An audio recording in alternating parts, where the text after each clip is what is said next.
Now we are going to start a new chapter of the GIT physiology. Okay, GIT physiology, we will cover the four main areas. The first one is the autonomic nervous system and the intrinsic nervous system of the GI tract. The second component of these lectures will be the hormones, the neurocrines and the paracrines affecting the GI tract, and the third component will be the motility of the GI tract, and the fourth component will discuss the digestion and absorptions of various substances across the GI tract. Autonomic nervous system of the gut, or simply autonomic nervous system of the GI tract. So it is actually of two types. Number first is extrinsic and number second is intrinsic.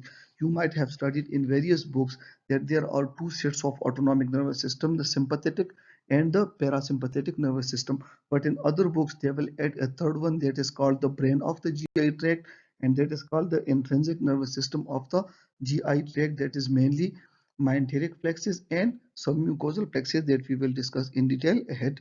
So let's move ahead. GI innervation, we have studied that it is of two types, the extrinsic and the intrinsic. Intrinsic का मतलब यह है कि it resides within the GI tract, और extrinsic का मतलब यह है कि ये बाहर से आता है. ठीक है. So before going into detail, let's recall ourselves that there are three important actions of the parasympathetic nervous system. Number first one is it increases secretions. Clear. So GI में जितने भी सिक्रीशंस होंगे वो पैरासिम्पथेटिक नर्वस सिस्टम उनको increase करेगा. ठीक है. Number second is it inhibits the CVS or heart activity. So for the time being we will forget about this component. And the third one is that the parasympathetic nervous system increases smooth muscle contraction. ठीक है. And we already know that there are a lot more smooth muscles in the GI tract. So in simple words, it will increase the motility, the contraction of the GI muscles. लेकिन ये एक important काम करता है कि अगर ये GI के muscles contract करेगा, so at the same time it will relax the sphincters. और उसका फायदा क्या होगा कि जब ये sphincters को relax करेगा तो इसका मतलब ये है कि जितने भी सब्सटेंसेस है वो बॉडी से बाहर जाएंगे. दो के the sphincters are mainly under the control of sympathetic system, लेकिन parasympathetic also plays partly its role in the relaxation of the sphincters. So hope the actions of the parasympathetic is clear. And opposite इसका जो है वो action हो जाएगा sympathetic का. तो इसका मतलब ये है कि अगर parasympathetic is stimulatory to GI, like it increases the secretion, it increases the muscle contraction, parasympathetic should be inhibitory to the GI. Now we already know that parasympathetic जो है इसके दो कंपोनेंट्स हैं, लाइक दो ओरिजिन है. एक है cranial origin, ठीक है, जिसमें मेनली वेगस नर्व जो है वो जीआई को इफेक्ट करेगा. And the other component is sacral component, जो कि sacral plexus जो है S2 S3 S4, they mainly effect the GI. Sympathetic जो है ये हमें पता है कि ये थोरैकोलम्बर आउटफ्लो है जो कि T1 टू L2 है, लेकिन स्पेसिफिकली जो सेगमेंट्स इनहिबिटरी टू GI है वो है T8 टू L2, सबसे नीचे वाले segments. Now let's come to the intrinsic. तो इंट्रिंसिक को अंडरस्टैंड करने से पहले लेट्स मेक ए डायग्राम.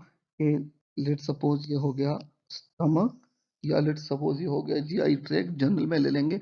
तो ये उसका हो गया इनर एस्पेक्ट्स, और इनर एस्पेक्ट्स हमारा होता है म्यूकोजा. ठीक है. और म्यूकोजा में क्या होता है, हमारा इपिथेलियल लाइनिंग होता है, लेमिनोप्रोपिया होता है और मस्कुलरिस लेयर होता है. And it should be differentiated from the muscularis layer. It is muscularis mucosa you can call it. अच्छा, इसके बाद सेकंड लेयर जो हमारा है दैट इज म्यूकोजा के बाद आता है सब म्यूकोजा. ठीक है. और ये सब म्यूकोजा इसलिए इम्पोर्टेंट है कि सब mucosa it's very tough layer, और इसमें हमारे साथ मिजनर फ्लेक्सेस जो होते हैं, आगे हम डिटेल में पढ़ेंगे, ये यहाँ पड़े होते हैं. ठीक है. इसके बाद एक फोर्थ लेयर आ जाता है. That fourth layer is composed of two types of muscles, circular muscles या सर्कुलर इनर सर्कुलर लेयर और लॉन्जिट्यूडनल लेयर, ऐसे लॉन्जिट्यूडनल मसल्स होते हैं, और इन दोनों के बीच में हमारे साथ जो प्लेक्सिस होते हैं उसको हम माइंथेरिक प्लेक्सिस कहते हैं, ठीक है। और सबसे आउटवर्ड जो एक लेयर होता है जीआई का, that is serosa, that is once again the epithelium with its connective tissue component, और यहाँ से आके ये एक्सट्रिंसिक नर्वस सिस्टम पेनेट्रेट करता है। So hope the overview of the GI innervation is clear. Now let's move ahead.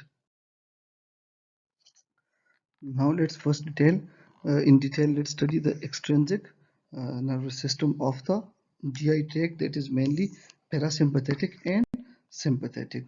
So we have discussed that the main neurotransmitter of the parasympathetic is acetylcholine, and we have already discussed that it will bring about the motility of the GI tract and also increases the secretions. Now let's directly come to the gastrin releasing peptide, and we have discussed that as the parasympathetic increases the secretion, and gastrin itself is a secretion, so once again through GRP it will increase the gastrin release. We also know that there is another uh, hormone that is called vasoactive intestinal polypeptide, और some books में vasoactive inhibitory polypeptide लिखा है, but we will follow BRS जहाँ पे vasoactive intestinal polypeptide mention है, और ये the decreases the constriction of the sphincter, जो कि हम पहले पढ़ चुके हैं, ठीक है। अच्छा, ये पॉइंट जो है जो जीआरपी वाला, ये बहुत इंपॉर्टेंट है, आगे हम डिटेल में भी पढ़ेंगे कि जो हमारे साथ एट्रोफिन है जो कि एसिटाइल कोलिन के एक्शन को इनहिबिट करता है, उसका गैस्ट्रिन के रिलीज पे कोई इफेक्ट नहीं होता, और वो इसलिए कि वो एसिटाइल कोलिन का इनहिबिटर है, जीआरपी का नहीं। Now let's come to the sympathetic. तो हमने पहले से पढ़ा है कि सिंपैथेटिक जो है it is opposite to the parasympathetic. तो अगर सिंपैथेटिक मोटिलिटी इंक्रीज करेगा तो सॉरी अगर पैरासिम्पैथेटिक मोटिलिटी इंक्रीज करेगा तो सिंपैथेटिक मोटिलिटी डिक्रीज करेगा। अगर पैरासिम्पैथेटिक सिक्रीशंस इंक्रीज करेगा तो सिंपैथेटिक सिक्रीशंस डिक्रीज करेगा, और अगर पैरासिम्पैथेटिक स्फिंक्टर्स की कंस्ट्रक्शन डिक्रीज करेगा, और in the simple word causes the relaxation of the sphincters, so sympathetic क्या करेगा, it will increase the construction of the sphincters. और अगर यहाँ पे हमारे साथ की न्यूरोट्रांसमीटर जो है दैट इज एसिटाइलकोलिन, तो यहाँ पे हमारे साथ मेजर न्यूरोट्रांसमीटर इज नॉरएपिनेफ्रिन, ठीक है। और वो एफरेंट और इफरेंट फाइबर्स वाली स्टोरी आपको याद होगी कि ये हमारे साथ सीएनएस हो गया, ठीक है।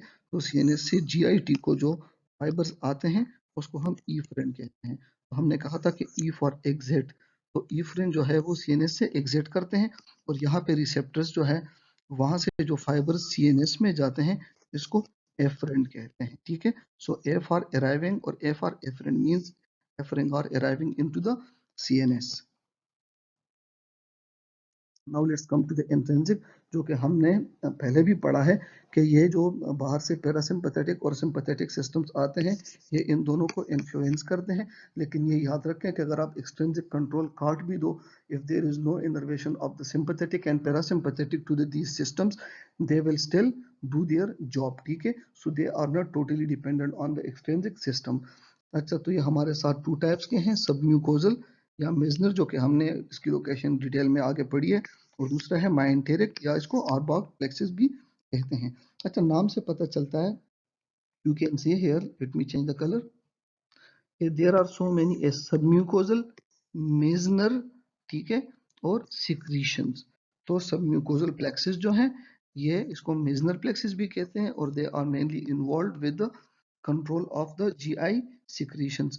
Now let me change the color and let's come to the myenteric. So M for myenteric, M for mortality and muscles contraction, ठीक है, और इसको हम आरबॉग प्लेक्सिस भी कहते हैं। So myenteric for the motility and submucosal या Meissner for the secretions. With this we come to the end of this topic.